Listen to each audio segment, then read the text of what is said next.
하나님 아버지, 오늘도 말씀을 통해서 주님 만나게 하시고 무엇보다도 우리 주님 예수 그리스도를 이해하는 귀한 시간 되게 하여 주시옵소서. 사순절을 지내는 이때에 예수님 묵상할 수 있는 귀한 말씀의 은혜 저희 모두에게 허락하여 주시기를 우리 주님 예수님의 이름으로 기도드립니다.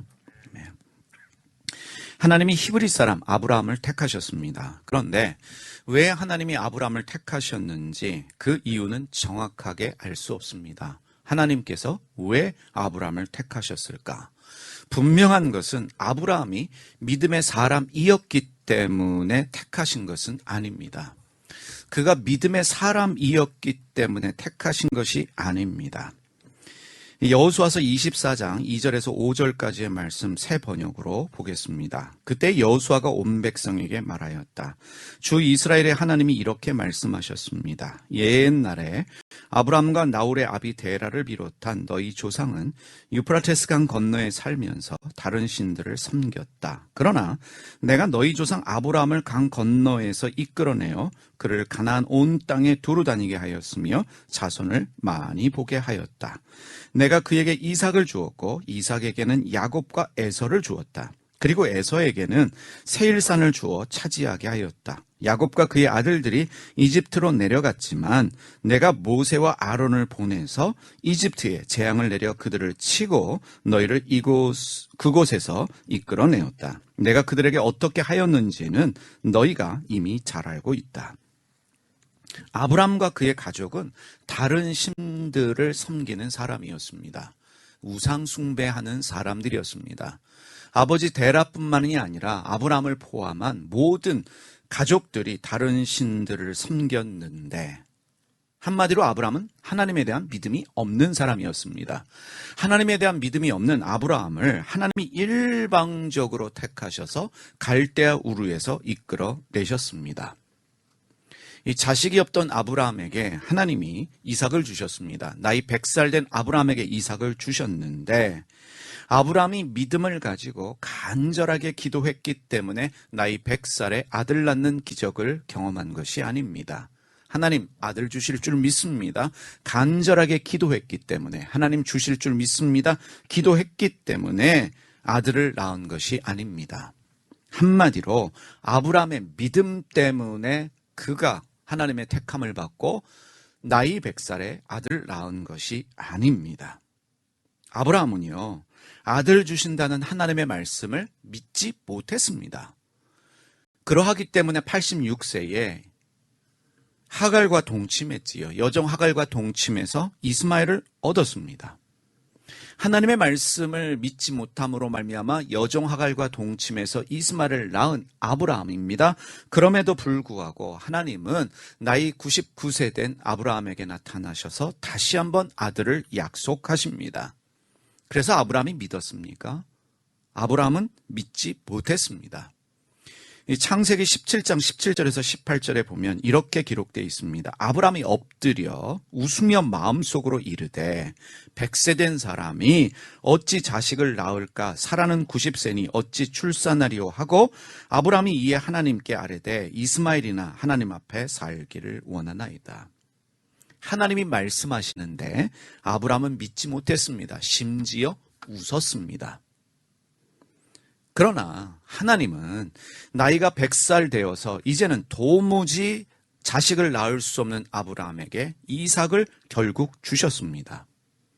아브라함은 우상숭배자였습니다. 다른 신들을 섬기는 사람임에도 불구하고 하나님께서 아브라함을 택하여 주셨고 아브라함이 믿지 못함에도 불구하고 하나님은 아브라함에게 이삭을 주셨습니다. 사랑하는 교우 여러분, 믿음은 하나님이 주시는 은혜의 선물입니다.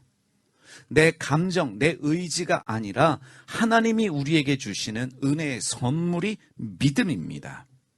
하나님은 믿음이라는 것이 없었던 아브라함에게 믿음을 주셨고 그리고 그 믿음의 수준도 아브라함이 만들어간 것이 아니라 하나님이 만들어 주셨습니다. 여러분 창세기를 읽어보십시오. 하나님이 아브라함에게 믿음을 주시기 위해서 하나님이 일하시고 하나님이 애쓰십니다. 아브라함이 믿어보려고 애를 쓴 것이 아니라 하나님 잘 믿어보려고 노력한 것이 아니라 오히려 하나님께서 아브라함에게 믿음을 주시기 위해서 아브라함을 택하시고 아브라함을 이끄시고 노력하고 애를 쓰십니다. 우리가 종종 이런 이야기를 듣습니다. 하나님은 우리의 믿음을 보시고 우리를 축복하신다. 우리는 믿음이 좋은 사람이 되기 위해서 열심히 노력해야 된다.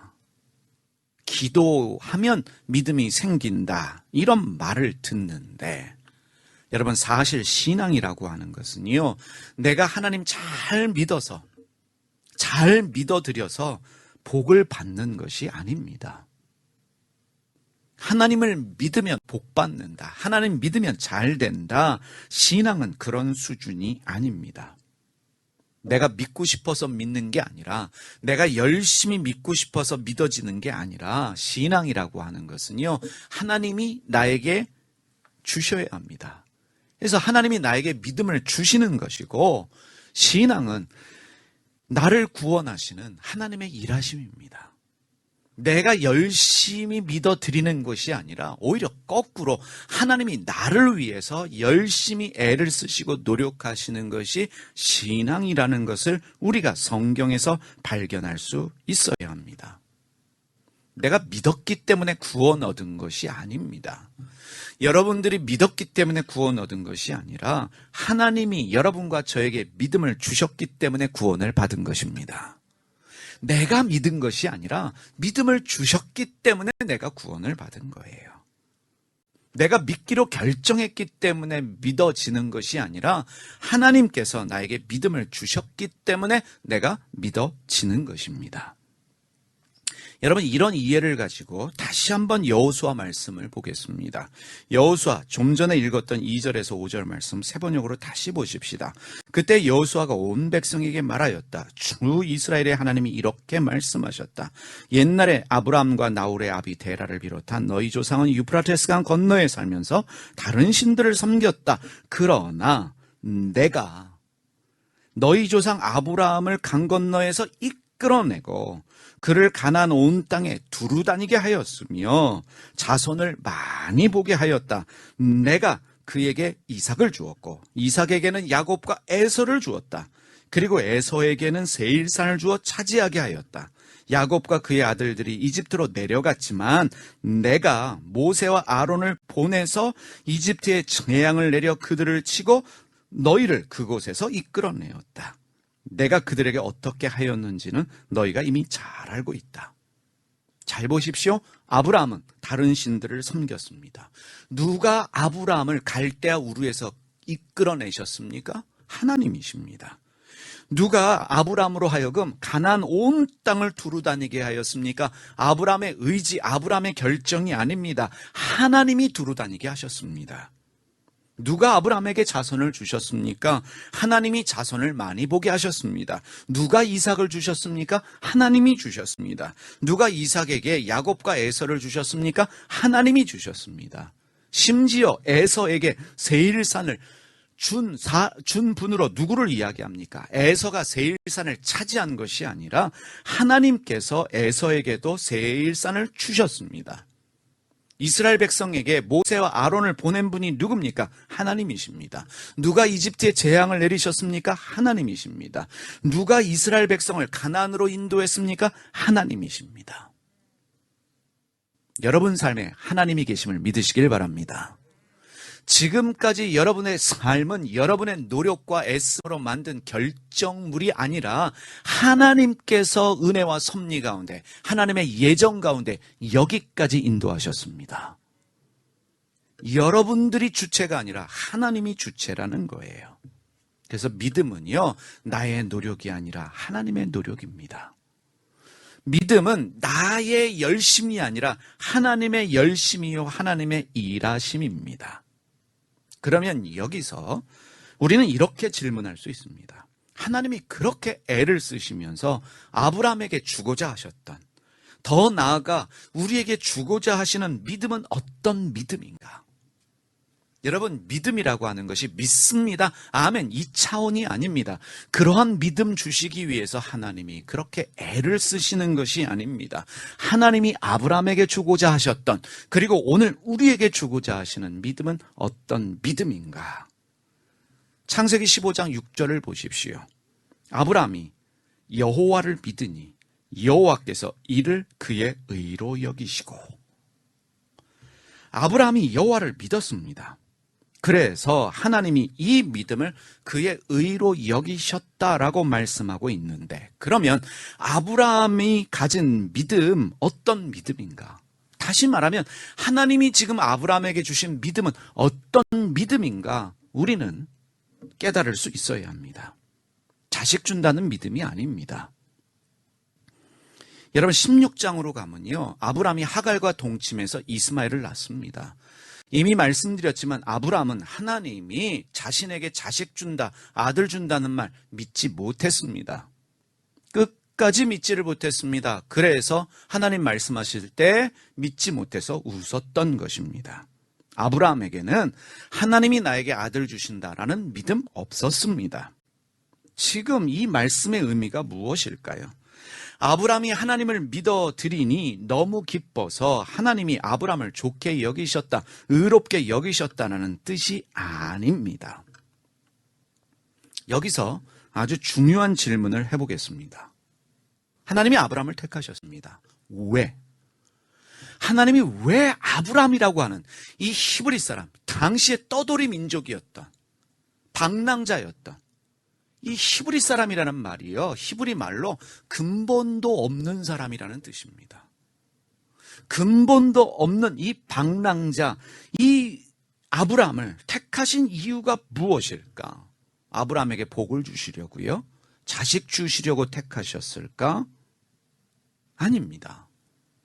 하나님이 아브라함에게 말씀하셨습니다. 모든 민족이 너로 인하여 복을 받을 것이다 라고 말씀하셨는데, 하나님께서 왜 아브라함에게 이런 말씀을 하셨을까? 우리가 이 질문에 대한 답을 찾기 위해서 창세기 3장 15절의 말씀을 보도록 하겠습니다. 창세기 3장 15절의 말씀. 내가 너로 여자와 원수가 되게 하고 내 원수도 여자의 후손과 원수가 되게 하리니 여자의 후손은 내 머리를 상하게 할 것이요 너는 그의 발꿈치를 상하게 할 것이니라 하시고. 사랑하는 교우 여러분, 성경은 사람을 구원하기 위한 하나님의 이야기입니다. 성경을 한마디로 정의하라 라고 말하면 사람을 구원하시는 하나님의 이야기다 라고 정의할 수 있습니다. 하나님은 사람을 구원하시기 위해서 여자의 후손을 약속하셨습니다. 그 여자의 후손이 누굽니까? 우리는 알고 있습니다. 예수 그리스도이십니다. 예수 그리스도로 말미암아 이 세상을 구원하시겠다 하나님이 약속하셨어요. 그러면 여러분, 성경의 주인공은 아브라함이 아닙니다. 다윗도 아닙니다. 베드로도 바울도 아닙니다. 성경의 주인공은 예수 그리스도이십니다. 신약은 물론 구약에서도 하나님이 약속하신 여자의 후손 예수 그리스도를 우리가 만날 수 있어야 합니다. 우리는 예수 그리스도를 통해 세상을 구원하시는 하나님의 이야기로 성경을 읽고 이해해야 합니다. 좀 더 자세하게 말씀해 보도록 하겠습니다. 하나님이 아브라함에게 자손을 언급하실 때마다, 자손을 말씀하실 때마다 자손들이라고 하는 복수를 사용하지 않고 자손이라고 하는 단수를 사용하셨습니다. 상식적으로 복수가 사용되어져야 되는데 하나님이 아브라함에게 말씀하실 때마다 자손이라고 하는 단수를 사용하셨어요. 그 이유가 무엇인가? 갈라디아서 3장 16절에 사도 바울이 이렇게 설명하고 있습니다. 이 약속들은 아브라함과 그 자손에게 말씀하신 것인데 여럿을 가리켜 그 자손들이라 하지 아니하시고 오직 한 사람을 가리켜 내 자손이라 하셨으니 곧 그리스도라. 하나님이 아브라함에게 자손들이라고 말씀하지 않으시고 자손이라고 할 때 하나님은 그리스도를 말씀하셨다는 것입니다. 여러분, 신비하지 않습니까? 아브라함에게 하나님은 계속적으로 그리스도를 말씀하고 있었습니다. 하나님이 아브라함에게 약속하신 자손은 실질적으로 이삭이 아니라 인간을 구원하기 위해 이 세상에 오시는 예수 그리스도이십니다. 예수 그리스도를 말씀하셨습니다. 세상을 구원하기 위해 하나님이 보내시는 여자의 후손 예수 그리스도를 아브라함에게 말씀하셨다는 것입니다. 하나님은 아브라함에게 야, 네가 아들 못 낳으니까 내가 너에게 아들 줄게, 아들 낳게 해줄게 말씀하신 것이 아니라 너를 통해서, 너 아브라함을 통해서 세상을 구원하는 여자의 후손 예수 그리스도가 태어나게 하겠다 말씀하신 것입니다. 그 약속을 하신 것입니다. 지금까지 여러분들이 들은 이해를 가지고 창세기 15장 4절과 5절을 보겠습니다. 여호와의 말씀이 그에게 임하여 이르시되 그 사람이 내 상속자가 아니라 내 몸에서 날 자가 내 상속자가 되리라 하시고 그를 이끌고 밖으로 나가 이르시되 하늘을 우러러 무뼈를 셀 수 있나 보라. 또 그에게 이르시되 내 자손이 역시 단수가 사용되어졌습니다. 이와 같으리라. 그러면 여기서 말씀하시는 내 몸에서 날짜, 내 자손은 실질적으로 누구를 말씀하고 있는지 여러분과 저는 깨달을 수 있습니다. 아브라함 가문을 통해서 오시는 예수 그리스도이십니다. 너의 가문을 통해서 내가 여자의 후손, 세상을 구원하는 여자의 후손, 바로 예수 그리스도를 보내겠다 하나님이 아브라함에게 약속하셨습니다. 아브라함이 믿게 된 것은요, 단순히 너에게 자식 줄게 라고 하는 하나님의 약속이 아니라 아브라함이 믿었던 것은 자기를 통해 오시는 나의 가문을 통해 오시게 되는 예수 그리스도를 믿는 믿음이었다는 거예요. 여러분 요한복음 8장 56절을 볼까요? 예수님이 이렇게 말씀하셨어요.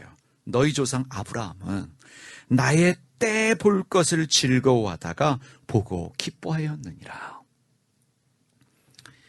당시 사람들이 도무지 이해할 수 없는 말씀을 예수님이 하셨어요. 하나님은 바로 이 예수 그리스도를 믿는 믿음을 아브라함에게 주셨고 그 예수 그리스도를 믿는 믿음 때문에 아브라함이 의롭게 되었다는 것입니다. 하나님 살아계심을 믿습니다. 나에게 아들 주실 줄 믿습니다. 그걸 믿었기 때문에 의롭게 된 것이 아니라 하나님이 말씀하신 바로 나의 가문을 통해서 오시는 여자의 후손, 세상을 구원하시는 그 예수 그리스도를 믿음으로 말미암아 아브라함이 의롭게 되었다는 것입니다. 하나님께서 우리에게 주고자 하시는 믿음입니다. 예수 그리스도를 믿는 믿음, 그 믿음이 우리를 의롭게 합니다. 그 믿음이 여러분과 저를 구원합니다. 바로 이 믿음은 예수 그리스도를 믿는 이 믿음은 하나님이 우리에게 주시는 귀한 선물입니다. 그러면 다시 한번 지금까지 이해를 가지고 다음 말씀을 살펴보겠습니다. 창세기 15장 7절입니다. 또 그에게 이르시되 나는 이 땅을 내게 주어 소유를 삼게 하려고 너를 갈대아인의 우르에서 이끌어낸 여호와니라. 나는 이 땅을 내게 주어 소유를 삼게 하려고 너를 갈대아인의 우르에서 이끌어낸 여호와니라. 여러분 성경을 읽을 때 문자적으로 읽으시면 여러분들 그 문자의 수준을 뛰어넘지를 못합니다. 다시 말하면 지금 이 구절을 문자로 읽으면 하나님이 아브라함으로 하여금 땅 많이 차지할 수 있도록 도와주셔서 부자 되게 하시겠다 그 말씀으로밖에 들리지를 않아요. 그러면 어떻게 설교하겠습니까? 여러분도 아브라함처럼 하나님 잘 믿어서 복 받으십시오. 아브라함은 복의 사람입니다. 여러분도 주님 주시는 복을 충만히 받으십시오. 그럼 여러분들은 아멘 하겠지요. 신앙은 그런 수준이 아닙니다. 여러분 신앙은 복에 관한 것이 아니에요. 하나님이 아브라함에게 자손을 말씀하실 때 그 자손이 누구예요? 예수 그리스도를 의미하지요. 하늘의 별들은 뭐예요? 예수 그리스도로 말미암아 구원받은 사람들입니다. 그러면 가나안 땅은 무엇을 상징하고 있는가? 하나님이 아브라함에게 가나안 땅을 너에게 주어 소유를 삼게 하겠다라고 말할 때 이 가나안 땅은 우리가 일반적으로 생각하는 가나안 땅, 우리가 생각하는 그런 땅 부자가 아니라 이 가나안 땅은 하나님 나라를 상징하고 구원받은 자가 얻을 기업을 상징합니다. 쉽게 말하면 하나님 나라입니다.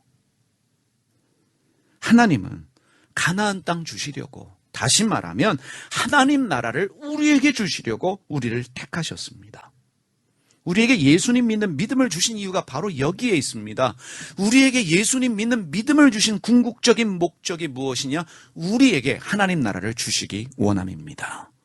하나님 나라의 백성 되게 하시려고, 쉽게 말하는 천국을 우리에게 주시기 위해서 우리에게 예수님 믿는 믿음을 주셨다는 것입니다. 그런데 하나님은 우리를 택하셨습니다. 우리를 택하신 하나님은 끝까지 우리를 책임지셔서 결국은 하나님 나라를 우리에게 주고자 하시는 하나님의 목적을 이루십니다. 여러분, 신앙의 신비는 여기에 있습니다. 택하신 주님께서 끝까지 책임지십니다. 주고자 하시는 것을 결국에는 주십니다. 다시 말하면 하나님이 택하신 사람은 반드시 구원받습니다. 구원의 취소라는 것은 없어요. 하나님이 택하셨는데 너 하는 짓 보니까, 너 하는 이런 표현 어떨지 모르겠지만 꼬락서니를 보니까 너는 아니다. 그래서 하나님이 너는 이제 취소야 라고 하시지 않습니다.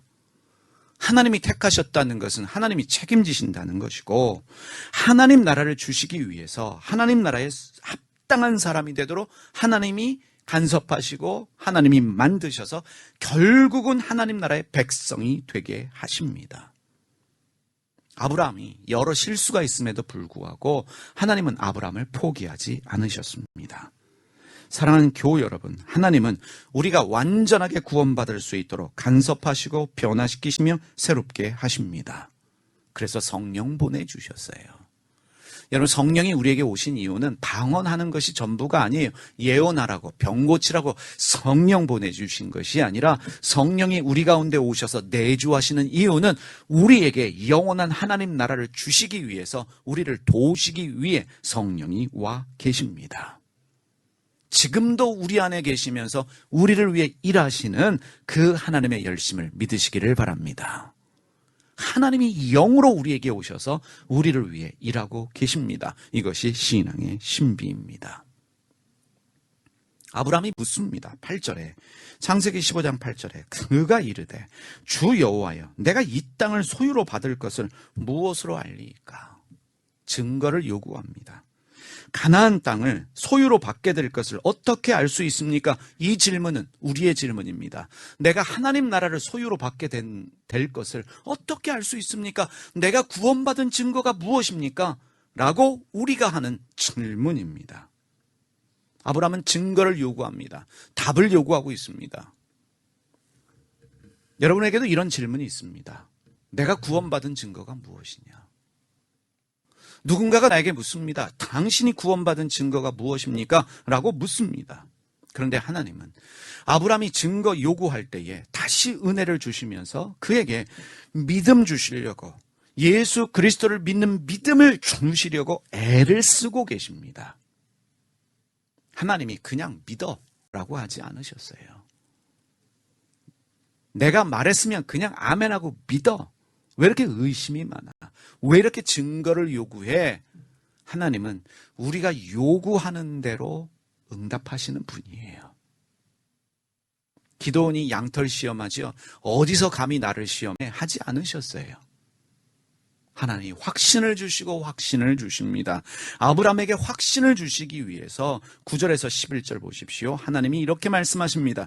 여호와께서 그에게 이르시되 나를 위하여 3년 된 암소와 3년 된 암염소와 3년 된 수량과 산비들과 집비둘기 새끼를 가져올지니라. 아브라함이 그 모든 것을 가져다가 중간을 쪼개고 그 쪼갠 것을 마주 대하여 놓고 그 새는 쪼개지 아니하였으며 솔개가 그 사체 위에 내릴 때에는 아브라함이 쫓았더라. 하나님이 나를 위하여 3년 된 암소, 3년 된 염소, 3년 된 수량과 산비둘기, 집비둘기 새끼를 가져오라 라고 말씀하십니다. 아브라함은 그것을 가져다가 그 중간을 쪼개고 그 쪼갠 것을 마주 대하여 놓습니다. 그리고 해가 져서 어두워졌을 때 하나님이 불로 임재하셔서 그 쪼갠 고기 사이로 지나가십니다. 하나님이 아브라함과 언약을 맺으신 거예요. 하나님께서 말씀하신 것들을 반드시 이루시겠다고 하나님이 자기의 생명을 걸고 언약하시는 것입니다. 이 고대 근동에서는요, 언약을 체결할 때, 계약할 때 이 동물의 반을 쪼개놓고 언약을 체결했습니다. 그 말이 무슨 뜻이냐면, 내가 만약에 약속을 어기면 나도 이렇게 되겠지만 너 약속 안 지키면 너 이렇게 죽임당한다 라는 뜻이에요. 그러니까 생명을 걸고 약속을 하는 고대 근동의 계약법입니다. 약속 안 지키면 이런 희생이 따를 것이야 라는 뜻인데, 그런데 여러분, 하나님이 언약을 체결하시면서 사람의 희생을 요구하신 게 아니에요. 너 내 복 받으려면 성경 통독 1년에 4번은 해야 돼. 너 복 받으려면 하루에 기도 이 정도는 해야 돼. 너 복 받으려면 11조는 반드시 해야 돼. 너 복 받으려면 주일 예배는 절대로 빠지면 안 돼. 만약에 내가 말한 대로 안 하면 나는 너에게 복 안 줄 거야. 내가 너에게 복 주기 원하니까 너는 희생해라. 하나님은 그러신 하나님이 아닙니다. 지금 하나님이 동물의 반을 쪼개놓은 그 사이를 지나가신 이유는 무엇이냐? 나는 내가 한 약속을 지키기 위해서 내가 희생하겠다. 내가 나를 쪼개겠다. 하나님이 자기의 희생으로 내가 한 약속을 지키겠다고 약속하셨습니다. 자기의 생명을 걸고요. 하나님은 사람을 구원하시기 위해서 사람의 희생을 요구하시는 것이 아닙니다. 사람의 정성을 요구하시는 것이 아니라 하나님 스스로가 자기의 몸을 쪼개셨습니다. 그것이 바로 십자가의 사건입니다. 십자가에서 하나님이 자기의 몸을 쪼개심으로 말미암아 우리를 구원하셨습니다. 사랑하는 교우 여러분, 여러분과 제가 구원받은 증거가 무엇인 줄 아십니까? 바로 십자가입니다. 십자가가 우리 구원의 증거입니다. 누군가가 당신이 구원받은 증거가 무엇이냐 2단 3단이 와서 묻거든 한마디만 대답하십시오. 십자가가 내 구원의 증거다. 십자가에서 하나님이 자기의 몸을 쪼개셨는데, 그리고 피 흘리셨는데, 그것이 바로 내 구원의 증거다. 그 십자가의 피는 여러분과 저를 위함임을 믿으시기를 바랍니다. 13절과 14절 말씀을 보시기 바랍니다. 여호와께서 아브라함에게 이르시되 너는 반드시 알라. 내 자손이 이방에서 객이 되어 그들을 섬기겠고 그들은 400년 동안 내 자손을 괴롭히리니 그들이 섬기는 나라를 내가 징벌할지며 그 후에 내 자손이 큰 재물을 이끌고 나오리라. 하나님이 아브라함에게 땅을 약속하시면서 잘 보십시오. 하나님은 즉시 주실 수 있어요. 하나님이 원하시면 그날에 당장 가나안 온 땅을 아브라함에게 주실 수 있음에도 불구하고 하나님이 무엇을 말씀하십니까? 내 자손이 이방에서 객이 되어 그들을 섬기겠고 그들은 400년 동안 내 자손을 괴롭히리니 말씀하셔요. 400년이 지난 다음에 그들이 섬기는 나라를 내가 징벌할지며 그 후에 내 자손이 큰 재물을 이끌고 나오리라. 400년의 종살이를 말씀하신 후에 400년 후에나 이 땅이 내 자손의 땅이 되리라 라고 말씀하십니다. 하나님의 관심은 이미 말씀드렸지만 우리에게 부를 주시고 명예를 주시는 것이 아닙니다. 하나님의 관심은 우리의 완전한 구원입니다. 이 땅에서 잘 먹고 잘 사는 것이 하나님의 관심이 아니라 결국 하나님 나라의 백성이 되어야만 하나님 자녀로서 하나님과 더불어 살 수 있는 것 아니겠습니까? 하나님의 관심은 하나님의 백성으로 우리를 만들고자 하십니다. 우리에게 하나님 나라를 주고자 하시기 때문에 그래서 이집트와 광야에서 종으로 다루십니다. 하나님이 다루시는 이유가 여기에 있습니다. 하나님이 우리에게 믿음 주셔서 의롭게 하시지만 거기서 끝나는 게 아니라 의롭다 한 자들을 주님이 다루십니다. 충분히 다루십니다. 믿음의 진일보하게 하셔서 예수님 닮게 하십니다. 400년을 다루시고 40년을 충분하게 완전히 다루십니다. 이것을 성화라고 이야기를 합니다. 옛사람을 죽이시고 새 사람이 되게 하십니다.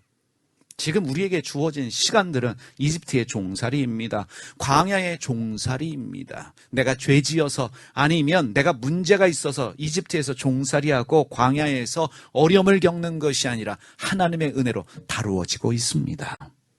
하나님의 섭리 가운데 내가 깎여지고 내가 낮아지면서 주님이 원하시는 그 사람이 되고 있다는 것입니다. 구원에 합당한 사람, 그리고 성령의 열매 맺는 사람, 예수님 닮은 사람이 될 수 있도록 주님께서 다루시는 시간이라는 것입니다.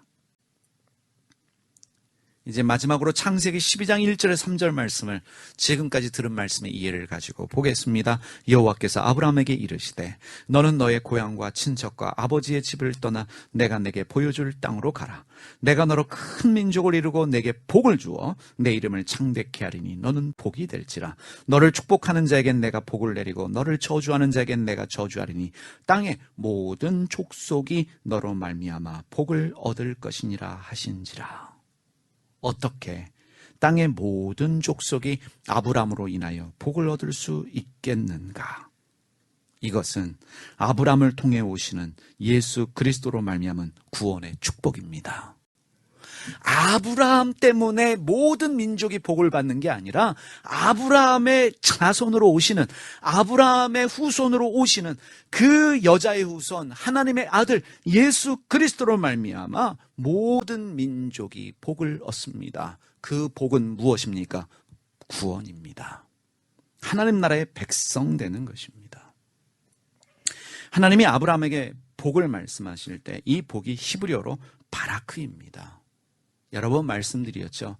이 바라크라고 하는 히브리어 이 말은 무릎 꿇는다는 뜻이에요. 그래서 예수님을 이해하지 못하면 이 바라크가 어떻게 이해되냐면 복받기 원하거든 무릎 꿇으십시오. 복받기 원하거든 기도 열심히 하십시오. 복받기 원하거든 낙타 무릎으로 만들어서 무릎으로 사셔야 됩니다. 맞는 이야기지만 예수님을 이해하면 이 바라크의 신비를 깨닫습니다. 무릎 꿇는 것은 내가 무릎 꿇어서 복을 받는 것이 아니라 주님이 무릎 꿇으셨기 때문에, 주님이 십자가에서 패배하셨기 때문에 우리가 복을 받습니다. 아브라함이 무릎 꿇어서 복을 받는 것이 아닙니다. 하나님께서 사람의 구원을 위해서 무릎을 꿇으셨습니다. 그것이 바로 십자가의 사건입니다. 십자가는 하나님의 낮아짐, 하나님의 자기 비움, 하나님의 자기 죽음에 관한 상징입니다. 하나님께서 낮아지셨기 때문에, 하나님께서 자기를 비우셨기 때문에, 하나님께서 자기를 죽이셨기 때문에 우리가 구원을 받았습니다. 십자가의 사건, 주님이 낮아지시고 비우셨고 자기를 죽이셨기 때문에 우리가 구원을 받았고, 그래서 우리는 그 십자가로 말미암아 지금도 구원을 받고 있고 오늘도 믿음에 진일보하고 있습니다. 십자가의 그 사랑을 믿으시기를 바랍니다. 우리를 택하신 주님은 지금도 우리를 위해 일하고 계십니다. 내가 이제 십자가에서 죽고 할 일 다 했으니까 나머지는 니네가 알아서 해. 나를 열심히 믿어라. 나를 위해서 너희가 이런 거 저런 거 해야 된다. 우리의 희생을 요구하시지 않습니다. 그것은 소위 말하는 표층 종교, 하등 종교, 소위 무당 종교의 특징입니다. 이단들의 특징입니다. 인간의 희생을 요구하면서 헌금해라, 헌신해라, 그래야 우리를 위해 죽으신 주님께 영광 돌리는 것이다. 아니요. 주님은 우리에게 가나안 땅을 주시기 위해서, 하나님 나라를 완전히 주시기 위해서 부족한 우리 가운데 오셔서 감히 우리를 성전이라 칭하시면서 우리 가운데 일하시면서 우리를 오늘도 변화시키고 계십니다. 사순절 두 번째 주간입니다. 우리에게 예수 그리스도에 대한 믿음 주고자 애를 쓰시는 주님을 묵상하는 주간이 되시기를 바랍니다. 무엇보다도 사랑하는 교우 여러분, 십자가를 바라보시면서 십자가를 통해서 우리 하나님의 낮아지심, 하나님의 자기 비움, 하나님의 자기 죽음을 묵상하십시다. 그러면서 우리도 주님 닮은 사람 되기를 소원하십시다. 이러한 은혜가 넘쳐나는 한 주간 되시기를 주님의 이름으로 축복합니다. 우리 함께 잠시 눈을 감고요. 오늘 말씀 기억하면서 우리 침묵으로 좀 묵상하는 기도, 십자가를 잠시 동안 묵상하면서 말씀 기억하면서 주님의 자기 비움, 자기 죽음, 자기 낮아짐을 우리 잠시 동안 묵상하는 시간 가지도록 하겠습니다.